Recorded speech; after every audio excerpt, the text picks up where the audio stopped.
নমস্কার দর্শক বন্ধুরা, অ্যাস্ট্রোপাইপ চ্যানেলে আপনাদের সকলকে স্বাগত।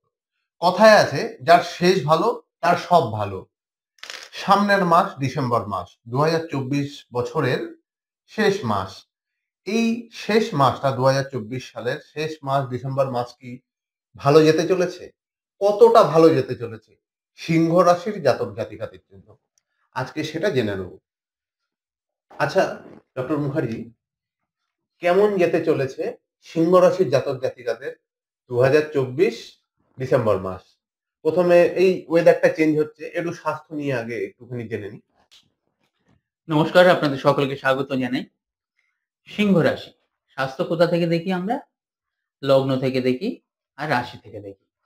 তাহলে সিংহ রাশি বা সিংহ লগ্নের জাতক জাতিকাদের এখন দেখা যাচ্ছে যে একটু ঠান্ডা লাগবে, জয়েন্ট পেন দেখা দেবে, কারণ সিজন চেঞ্জের সময় এটা প্র্যাকটিক্যাল জিনিস। কিন্তু আরো বেশি সংক্রমণ হবে সেটা যদি তার বাস্তুতে প্রবলেম থাকে। আরো বেশি পজিটিভ কম পাবে সেটা হচ্ছে যাতে যদি তার ইন্ডিভিজুয়াল গ্রহ নক্ষত্র খারাপ থাকে। ওভারঅল দেখা যাচ্ছে সিংহ রাশির ক্ষেত্রে যদি একটু অ্যালার্ট হয়, কারণ সিংহ রাশি কি হবে এই জায়গাটা, রাশির অষ্টমে বসে আছে রাহুদেব। তাহলে রাশির অষ্টমে বসে থাকলে কি হবে না, অষ্টমটা হচ্ছে আমাদের রোগ রিপু ঋণ। যেহেতু রাহু অতটা অ্যালার্ট হবে না প্রথমে, ঠিক আছে সবে তো ঠান্ডা পড়েছে, হোক না। যখন নাক বন্ধ হয়ে যাবে, যখন তার শরীরে ব্যথা হবে, যখন তার শরীর স্বাস্থ্যের উপর নেগেটিভ এফেক্ট পড়বে, তখন কিন্তু তার প্রবলেমটা একটু বাড়বে।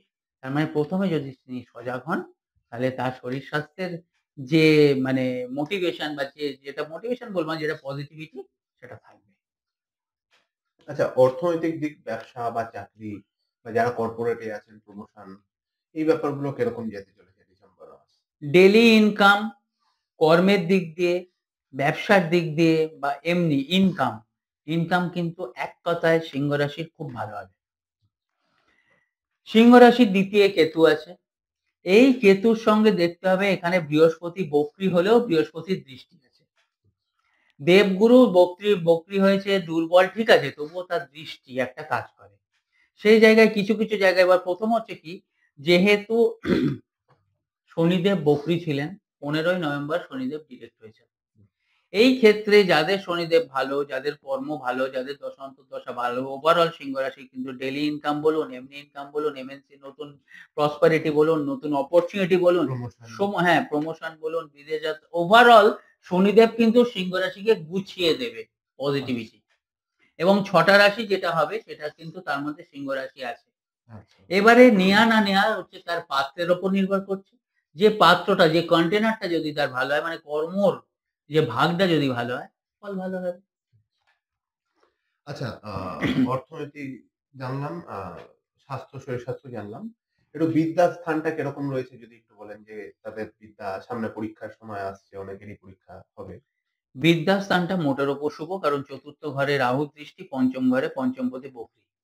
বেশি করে পড়তে হবে, পরীক্ষার মতো করে পড়তে হবে, পরীক্ষার মতো করে ঘরেও পরীক্ষা দিন। যেমন ধরুন ২-৩ ঘন্টার একটা স্প্যান আছে, ৩ ঘন্টার একটা পরীক্ষা, সেই রকম ৫টা প্রশ্ন উত্তর দিতে হবে বা ৬টা প্রশ্ন, মানে পরীক্ষার থিওরিতে যদি পড়ানো হয়, লেখানো যদি বেশি হয়, এই বিষয়ে একটা আমি আপনাদের বলে দিই, যারা যে ঘরে পড়ছেন সেই পড়ার ঘরে একটা কন্টেনার, মানে এক কন্টেনার বলবো না, একটা ওই পেন স্ট্যান্ড রাখবেন। পেন স্ট্যান্ডে পেন্সিল গুলো আপনি এইরকম ভাবে আপনি এই পেন্সিলের শীষটা এরকম ভাবে রাখবেন।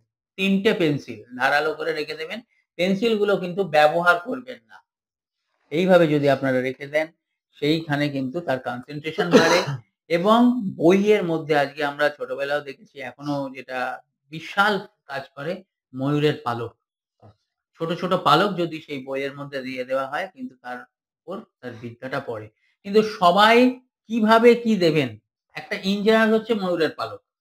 কিন্তু কারোর ময়ূরের পালক, কারোর মানে জবা ফুল বা কারোর বেলপাতা, এগুলো একটা ডিফারেন্স থাকে। কিন্তু ইন জেনারেল ময়ূরের পালক যদি দিয়ে দেন আর এই নিয়মগুলো যদি মানেন, নিশ্চয়ই বিদ্যার ক্ষেত্রে সিংহ রাশি ভালো ফল হবে।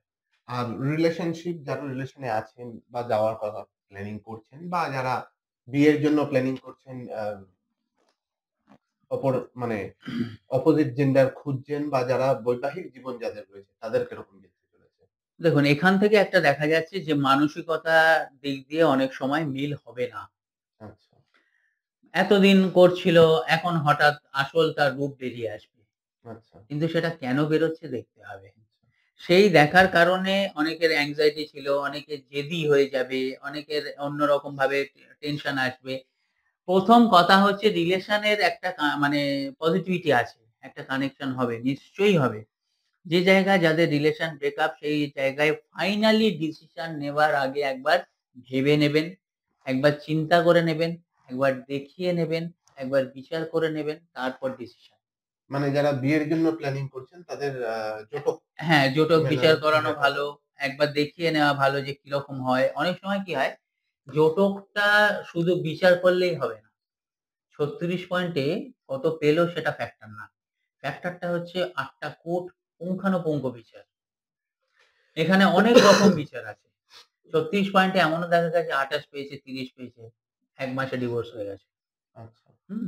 এবং সেইখান থেকে যদি একটু সজাগ হন, অনেক সময় কি হয় প্রেম করছে সে জায়গায় জটক বিচারের দিকে অনেকে যায় না। হ্যাঁ? হ্যাঁ, ঠিক কথা। যান না। কেন যায় না? যদি না হয়, হুম, যদি খারাপ হয় বা অত সময় নেই। আমার একটাই কথা সবাইকে বেশ মানে একটা বিবাহ অনুষ্ঠান হচ্ছে সেটা দুটো সম্পর্ক বা দুটো সংসারের মধ্যে মিল হচ্ছে। এ জায়গায় অর্থ তো হচ্ছেই। অর্থ ব্যয় তো হচ্ছে, আনন্দে অর্থ ব্যয়। তার সঙ্গে যদি আমরা একটা প্রোটেকশন শিল্ড নিয়ে নিই, হ্যাঁ? সেই জায়গায় কিন্তু সেই আনন্দের অর্থ ব্যয়ের যে মাত্রাটা সেটা কিন্তু একটা কাজে লাগবে।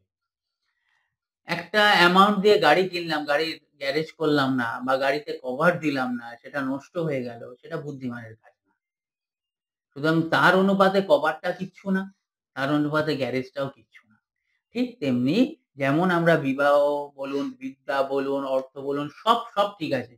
কিন্তু যখন বিদ্যা একটা সারা বছরের অর্থের ব্যাপার আছে। টিউশনি থেকে, স্কুল থেকে শুরু করে সবকিছু। বিবাহিত জীবনে একটা ভালো একটা অর্থের ব্যাপার আছে। সেই জায়গায় কিন্তু একটা যদি মানে এই যে অনেক সময় এই বিষয়ে বলি, প্রেডিকশন মানেই রেমেডি না। অবশ্যই। আমি প্রত্যেকটা ভিডিওয় বলি। জ্যোতিষ বিচার মানেই জ্যোতিষ প্রতিকার নিতে হবে, এত টাকার এই পড়তে হবে, ওই পড়তে হবে সেটা নয়। আপনি একবার নিয়ে নিলেন, প্রোটেকশন রেমেডি অনেকভাবে হয়। হ্যাঁ? যেমন ধরুন আজকে লেখা যায়, পেন্সিলেও লেখা যায়, পেনেও লেখা যায়, চকেও লেখা যায়। অনেক কিছু মাধ্যম আছে। একটা পেন ৳৫ রও পেন আছে, ৳১০ রও পেন আছে। লেখা কিন্তু একই পড়বে। ঠিক কথা। একটা পেন বিশাল দামি দিয়ে আমি কিনলাম, সেটা নাও দরকার হয় অনেক সময়। ঠিক তো কথা। সেখান থেকেই আমার বলার একটা মাত্র মাধ্যম, আপনারা বিচার করিয়ে নিন। কিসের মাধ্যমে কি হবে? অনেক সময় দেখা গেছে জপ, মন্ত্র, রং, খাওয়া-দাওয়া এইসব করেও কিন্তু তাকে ঠিক করা গেছে। কিংবা একটা পুরো বাস্তব ঘটনা বলছি। আমার চেম্বারে ছিল মানে মোটামুটি সব ঠিক কিন্তু ভগবানের ওই যে কৃপা বলে, বিবাহের দিন ঠিক করবে এইরকম সময়। কিছুই না তাকে যে মাসে হওয়ার তার ৩ মাস পিছিয়ে দেওয়া হয়েছে।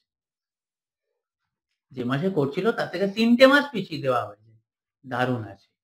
এমনও হয়। যে ধরুন এই সময় করলে ভালো হবে না। ওই সময় করলে দারুণ হবে। সে আজকে সুখে সংসার করছে। সুতরাং এই জায়গা থেকে যদি একটু সজাগ হওয়া যায় তাহলে কিন্তু এই সময় বিশেষ করে সিংহ রাশিদের ক্ষেত্রে শনিদেব ডিরেক্ট হয়েছে। কেন্দ্রে সে শশযোগ সৃষ্টি করেছে। কারণ সিংহ রাশির ৭ম এ শনিদেব শশযোগ বলে। যোগের ক্রিমটা নিতে হবে। সজাগ থাকতে হবে, বিশ্বাস করতে হবে, এগোতে হবে। আরেকটু বেশি ভালো থাকার জন্য কোনো উপায় যদি কিছু বলেন? সিংহ রাশির ক্ষেত্রে দেখা যাচ্ছে যে সিংহ রাশি বিশেষ করে জাতক-জাতিকারা প্রতিদিন স্নানের জলে আপনারা কাঁচা দুধ মিশিয়ে স্নান করবেন। সোমবার থেকে শুরু করবেন আর প্রতিদিন আপনারা করবেন। যখন আপনারা স্নান করলেন সেই জলটা পুরো ঢেলে নেবেন। তারপরে একটু জল দিয়ে আবার ঢেলে নিয়ে তারপরে আপনারা সে বালতির জলে অনেক সময় যেগুলো হয় কাপড়-চোপড় ধোয়া মানে সেটা করবেন। আগে দুধ দিয়ে স্নান করে তারপরে কি আবার স্নান করতে পারে নাকি স্নানের শেষে দুধ দিয়ে করতে না। হবে? বালতিতে দুধটা দিল, হুম, স্নানটা করলো। হুম, স্নানটা করার পর জাস্ট বালতিতে একটু জলটা নিয়ে আবার ঢেলে দিল। কারণ বালতিতে হুম। দুধ অনেক সময় লেগে থাকে না না? অনেকে যারা আজকাল তো শাওয়ারে স্নান করে তো সেক্ষেত্রে কি করতে পারে? মগে জল নিল, হ্যাঁ, জল নিয়ে দুধটা নিল, পুরো মাথা থেকে ঢেলে নিল, তারপর সহজ চান করল। আচ্ছা, মানে আগে দুধ দিয়ে স্নান করে তারপরে সারা স্নান করতে হবে। একদম। আর সবচেয়ে ভালো জিনিস হচ্ছে সিংহ রাশির সূর্য মন্ত্র। ওং জবা কুসুম শঙ্কাশপেয়ং মহাদ্যুতিং ঘন্টারিং সর্ব পাপগ্ন প্রণতস্মি দিবাকরম। এই যে রাশির, এই যে রবির, এই যে মন্ত্র যদি পাঠ করেন যথেষ্ট ভালো ফল হবে। তাহলে দর্শক বন্ধুরা, আপনারা জানতে পারলেন সিংহ রাশির জাতক জাতিকাদের ডিসেম্বর মাস 2024 কিরকম যেতে চলেছে। আপনার যদি নিজের সিংহ রাশি হয়ে থাকে, তাহলে আপনার যদি এই বিষয়ে কোনো প্রশ্ন থাকে, অবশ্যই কমেন্টের মাধ্যমে আমাদের জানাতে পারেন। আপনার কোনো কাছের মানুষের যদি সিংহ রাশি হয়ে থাকে, ভিডিওটি অবশ্যই তার সাথে শেয়ার করবেন এবং আপনাদের কোনো বক্তব্য থাকলে অবশ্যই কমেন্টে জানাবেন। ভিডিওটি ভালো লাগলে লাইক করবেন। চ্যানেলটা সাবস্ক্রাইব না করে থাকলে সাবস্ক্রাইব করে দিয়ে এখনই বেল আইকনে প্রেস করে দেবেন এবং অল নোটিফিকেশনটা অন করে দেবেন, যাতে আমাদের পরবর্তী ভিডিওর নোটিফিকেশন সবসময় আপনাদের কাছে পৌঁছতে থাকে। আপনারা যদি জ্যোতিষ চর্চা করতে চান বা জ্যোতিষ শিখে এই নিয়ে কেরিয়ার করার প্ল্যান করতে চান, তাহলেও আমাদের সাথে যোগাযোগ করতে পারেন। আমাদের এখানে কিন্তু সার্টিফিকেট দিয়ে, মানে কোর্স কমপ্লিট হওয়ার পর সার্টিফিকেট দেওয়া হয়ে থাকে এবং আপনারা পার্সোনাল কনসাল্ট করতে চাইলেও আমাদের নাম্বারে ফোন করতে পারেন এবং আমাদের সাথে যোগাযোগ করতে পারেন। এতক্ষণ ধরে ভিডিওটা দেখার জন্য আপনাদের সকলকে ধন্যবাদ এবং মুখার্জি বাবুকেও ধন্যবাদ এতক্ষণ ধরে এত সুন্দর আমাদের বক্তব্য বলার জন্য, এত কিছু বলার জন্য। আপনাদের সবাইকে আবারও ধন্যবাদ। ভালো থাকবেন। নমস্কার। নমস্কার।